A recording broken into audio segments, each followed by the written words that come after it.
Alors, je vais te poser une question un peu difficile, mais pour moi, aujourd'hui, tu as deux concurrents, quoi. C'est Salomon, bien sûr, parce que Salomon, dans le trail running, bon, quoi qu'on dise, ils sont toujours là, quoi. Hein. Ils ont toujours les bons athlètes. Et puis Hoka, parce que quand on voit les résultats des chaussures les plus portées, notamment sur le continent américain, sur les grosses épreuves de trail, c'est vous et Hoka, hein, qui est toujours, c'est la bataille entre vous. C'est quoi, d'après toi, qui fait si tu devais me donner une qualité pour chacune de ces grosses marques, qui sont tes concurrents, hein. Ouais, te donner une qualité. Enfin, qu'est-ce qui fait que Salomon est aussi, voilà, continue avec Salomon et que Hoka performe aussi bien, d'après toi? Alors, moi, je le vois, et les deux pour moi sont très différentes. Absolument. En termes de marque, mais en termes de concurrence, si tu veux. Mais pour moi, Salomon, on est face à une entreprise majeure qui a participé très largement à créer ce sport, en tout cas à développer cette discipline du trail. C'est vrai. Un des premiers à arriver sur ce marché-là. T'as raison, ouais. On va dire une expérience de produit et surtout d'être arrivé et d'avoir senti ce mouvement-là. Donc en soi, ça n'est presque pas des concurrents directs parce qu'ils sont encore loin devant nous pour l'instant. Et Hoka, j'aime bien parce que Hoka, on a, comme on disait tout à l'heure, des similitudes. Moi, j'aime bien parce que comme nous, quand ils sont arrivés il y a 9 ans en Europe, un peu plus maintenant, quand tu allais dans un magasin, quand tu essayais de vendre ce type de produit-là, les gens ils te disaient mais c'est quoi ce produit, quoi? Ouais, c'est vrai. C'est quoi cette tronche, mais nous on va pas mettre ça, etc. Et toutes ces remarques entre guillemets, on les a eues nous aussi. Tu les as eues, ouais, bien sûr. Pourquoi vous avez une chaussure qui ressemble à une palme à l'avant du pied? Mais tu sais, ce que tu dis, c'est tellement vrai. C'est tellement vrai parce que moi je l'ai vécu à la maison avec ma copine qui s'est mise à la course à pied. Ça fait 3 ans qu'on est ensemble et je l'ai mis globalement à la course à pied. Avant, elle était très pro-tennis. Et au départ, je me souviens, j'avais fait un Ironman avec une chaussure de trail running de chez Altra, pour te dire. Hein. D'accord. Non mais parce que c'était en Asie sous le soleil et j'étais bien que dans les Altra parce que mon pied gonflait et tout et le côté avant-pied large, ça m'allait super bien. Elle me disait mais c'est quoi ces chaussures en canard et tout et tout. Et aujourd'hui, tu sais, pour Endurance Shop, je teste pas mal de chaussures, comme tu sais, et dans ma liste, j'ai l'Escalante. Et moi, l'Escalante, j'en suis fan. Tu te souviens, d'ailleurs, je voulais même l'emmener sur le marathon des sables, et tu m'avais dit, oula, peut-être pas. Et là, et tu sais ce qu'elle m'a dit, c'était il y a 2 jours. Hein. Elle me dit, finalement, je testerais bien l'Escalante. Tu vois? Et ben voilà. Et tu vois, c'est marrant, hein, enfin, les gens, ils ont et pourtant, je te dis, elle court pas depuis très très longtemps, hein, ça fait 3 ans qu'elle s'y met. Hein. Et ben maintenant, ça y est, les gens, ils ont accepté la forme un peu particulière de vos pompes, je pense. Et ben ce que tu dis là, c'est ce qu'on a vécu il y a quelques années. Ça fait plaisir ce que je te dis là, je suis sûr. Alors en plus, ça fait plaisir parce que quand une femme commence à dire que tiens, pourquoi pas ce type de produit-là, nous ça veut dire qu'on a aussi évolué parce qu'effectivement, on a une chaussure qui a une tronche bizarre, donc elle interpelle. Ok, sauf que on sait tous que le critère d'achat numéro 1 de la femme, c'est d'abord le design. Donc pour nous, c'était un vrai challenge de dire oui, mais attendez, nous si on a ce look-là, c'est qu'il y a une vraie raison derrière. Et ça, vous allez le sentir qu'en courant et qu'en mettant votre pied dedans. Donc, nous, cette évolution-là, qui met un peu de temps, et le fait que nos produits aussi deviennent un peu plus européens aussi dans l'esprit, dans le design, dans la couleur, etc., on y a travaillé aussi, parce que forcément, quand nous, on parle de similitudes avec Hoka, il y a aussi des différences. C'est-à-dire que quand on se croise, nous, au-dessus de l'Atlantique, nous, on se croise des US qui viennent vers l'Europe, quand eux viennent de l'Europe vers les US. Nous aussi, il a fallu qu'on éduque, entre guillemets, nos amis américains pour leur expliquer, attention, en Europe, nous, on a besoin des produits qui ont aussi un look. Donc ça, petit à petit, ça a fait le job. Et puis, moi, ce qui me ravit le plus, c'est dans les derniers sondages qui viennent de tomber, quand on parle de taux de fidélité à la marque, et qui dit aujourd'hui, si vous achetez une chaussure, quelle est votre probabilité que vous rachetiez la même, ça donne des niveaux de pourcentage, et quand tu vois qu'Altra est numéro 1 avec 20 points d'écart avec son concurrent, ça m'étonne pas, oui. Oui, mais bon, en même temps, c'est logique parce que vous êtes très différents. Enfin, oui, tu veux dire avec Hoka? C'est ça que tu veux dire, oui. La différence. Oui. Donc, déjà, ça me fait plaisir parce que ça veut dire que quand tu essayes, au final, tu as quand même beaucoup de chances de continuer avec. C'est la première des bons points parce que parfois, on a tous envie d'essayer ce qui est exotique. Mais ça veut pas dire qu'on y arrive vraiment. Donc, parfois, il y a des expériences qui se passent moins bien. Donc, ça nous va bien. Et après, je pense qu'on en parle aussi, mais le zéro drop, c'est partie toujours de notre ADN. Et c'est quelque chose qui commence, entre guillemets, alors là on est entre tous les deux en tant qu'experts du running, mais si tu parles du drop, il y aura encore 4-5 ans, la plupart des runners ne savaient pas ce que c'est le drop, ce que ça voulait dire, etc. Et aujourd'hui, ça fait partie des vocabulaires, ça fait partie du descriptif de produit. Aujourd'hui, absolument. Toutes les marques. Clés, qui n'était pas le cas encore il y a quelques années. Et si tu veux, aujourd'hui, toutes les marques ont une tendance de réduire le drop. Ouais.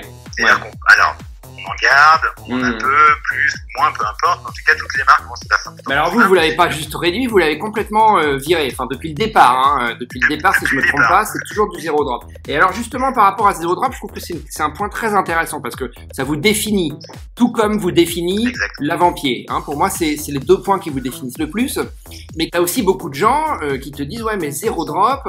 Enfin, beaucoup de gens, tu as aussi certains spécialistes, disons, je vais pas te donner de nom, mais qui te disent ouais mais le zéro drop c'est pas forcément super ça le zéro drop. Et moi-même je te pose la question parce que quand je cours trop en ultra, tu vois, j'ai mon tendon d'Achille qui me fait un peu mal. Alors j'ai tendance à dire que c'est à cause du zéro drop, c'est peut-être pas ça, mais qu'est-ce que tu réponds à quelqu'un qui te dit ouais mais le zéro drop attention c'est peut-être un peu dangereux. Alors, je pense qu'on a trois réponses là-dessus et finalement parfois il y a aussi beaucoup de mélange sur le zéro drop. D'abord on a le mot zéro qui fait peur. Donc zéro drop, il y a une première approche, les gens vont dire oula, zéro drop c'est pas pour moi, je suis pas assez expert. Parfois ça peut faire un peu peur, ça je peux l'entendre. D'accord. Alors qu'en vérité la chaussure est plate. Quand tu marches pieds nus chez toi, t'es plat, tu te poses jamais cette question-là. La deuxième, il y a aussi une similitude avec vraiment le minimalisme. Il y a parfois l'impression que d'avoir du zéro drop, ça veut dire c'est aussi zéro amorti. Alors ce qui n'est pas le cas. Bien sûr. On a de l'amorti sur toutes nos chaussures. Et d'ailleurs, on a le même niveau d'amorti à l'avant et à l'arrière du pied, c'est ce qui définit le zéro drop. Bien sûr. Mais ça, c'est un point aussi important. Et le dernier, c'est plus une façon de courir en final, le zéro drop. Parce que le zéro drop, c'est pas une technologie. Le zéro drop, c'est juste se remettre dans la position naturelle dans laquelle on a été conçu pour courir ou pour marcher. Donc c'est juste une position. Et le fait d'être en zéro drop, avec de l'amorti, d'ailleurs, qui peut aller jusqu'à du 32 mm d'amorti, qui est donc assez haut, c'est juste une façon de s'assurer qu'on va venir placer le pied sous l'axe du corps pour avoir une foulée le plus naturelle possible, pour réduire les impacts. Donc quand aujourd'hui on me dit parfois j'ai l'impression que je pourrais ou que j'ai mal au tendon d'Achille à cause du zéro drop, et c'est parfois un raccourci qui peut être lié à ça, mais je suis pas sûr que ça soit le seul facteur. Moi je dis juste que le zéro drop aujourd'hui, s'il est utilisé avec les conseils qu'on donne, c'est-à-dire tu le sais, mais le LTR veut dire Learn to Run d'Altra, entre les deux A, c'est que derrière on préconise vraiment une façon de courir donc qui va autour de ça. Et le zéro drop c'est juste pour faciliter une pose de pied médio-pied. Nous, le zéro drop, c'est d'abord parce que on veut regarder comme le pied est conçu et qu'il est plat. Il n'y a aucune raison de changer ça. Et la deuxième, c'est pour s'assurer qu'on va courir avec une attaque, on va dire, médio-pied. Ouais, après, on a de l'amorti. Du coup, est-ce que ça s'adresse à tout le monde ou est-ce que ça veut dire que quand on se met à courir en ultra, il faut faire évoluer sa foulée et puis finalement ne pas pouvoir revenir à d'autres marques après qui elles proposent du drop? Moi, j'ai envie de te dire que est-ce que ça s'adresse à tout le monde? Oui. Est-ce qu'il faut un temps de transition parce qu'on vient d'une paire différente? Oui aussi. En fait, pourquoi? Parce que ça s'adresse à tout le monde, mais à la limite, quitte tes chaussures, demandez à tout le monde, allez-y marcher, tout le monde va marcher sans aucun problème. Enlevez vos chaussures, sautez, faites en statique, un saut en l'air, sautez, tout le monde va atterrir sur la pointe des pieds. C'est un réflexe naturel, on va pas viser le talon, si on vise le talon, ça nous fait mal, on a les yeux qui bougent légèrement, les oreilles qui bourdissent, etc. On le change tout de suite. Donc, oui, c'est pour tout le monde. Maintenant, si tu as l'habitude de courir avec du 14 mm, juste au niveau du talon, et il y a un changement de position. Et donc ce changement de position, mais qu'il soit dans le running, qu'il soit en musculation, qu'il soit dans n'importe quel type, même dans ton siège en bagnole, oui, il faut un temps d'adaptation par rapport à ça. Et ça, on est très clair. Et on le dit, on s'en cache pas, c'est marqué sur nos boîtes. Bien sûr. On dit quand tu ouvres une boîte, on explique qu'il peut avoir je sais. Mais du coup, c'est un peu difficile après de changer et de revenir à une marque avec du drop ou pas? La question c'est pourquoi revenir avec une marque avec du drop. Ah mais non mais parce que oui c'est sûr, non mais c'est vrai. Non mais là je presse à ma paroisse en disant ça. Non mais bien sûr, non mais moi je te pose la question parce que le consommateur moyen, il réfléchit aussi en termes de prix et que parfois quand les pompes sont soldées et que le mec il a couru pendant 10 ans avec des Adidas et que quand bien même il est super bien dans sa paire d'Altra, il va peut-être quand même racheter une paire d'Adidas à côté, tu vois, où il a une paire de route Altra et de trail Adidas, ou enfin je dis Adidas mais comme ça. Il pourrait limite, c'est un choix qui est personnel, il n'y a aucun problème avec ça, mais c'est rarement le schéma qu'on observe. D'accord. C'est-à-dire qu'aujourd'hui, quelqu'un qui est passé sur nos chaussures, par le zéro drop, mais aussi, à chaque fois je rappelle, par cette large avant-pied, on se rend compte qu'il y a peu de retour en arrière. Alors effectivement, parfois une opération commerciale, ça reste une opération commerciale, mais qui est pas typée par un produit. Mais ça veut pas dire qu'il est impossible. Ça veut juste dire qu'en principe, on a les gens qui sont tellement satisfaits de ça, dans ceux qui le sont en tout cas, qu'il y a peu de retour en arrière. Ouais. Honnêtement. Et après, parce que mais c'est pas une obligation. Parce que si tu dis ça, par contre, c'est un peu ça, c'est là où ça fait peur aussi. C'est-à-dire que une fois que t'es venu sur Altra, tu peux plus revenir à autre chose. Tu vois, ça fait peur, par exemple. Non, ça veut pas dire que tu peux pas revenir à autre chose. C'est passionnant de revenir à autre chose. Parce que tu auras changé finalement peut-être la façon de courir, ce qui est de toute manière plutôt une bonne chose.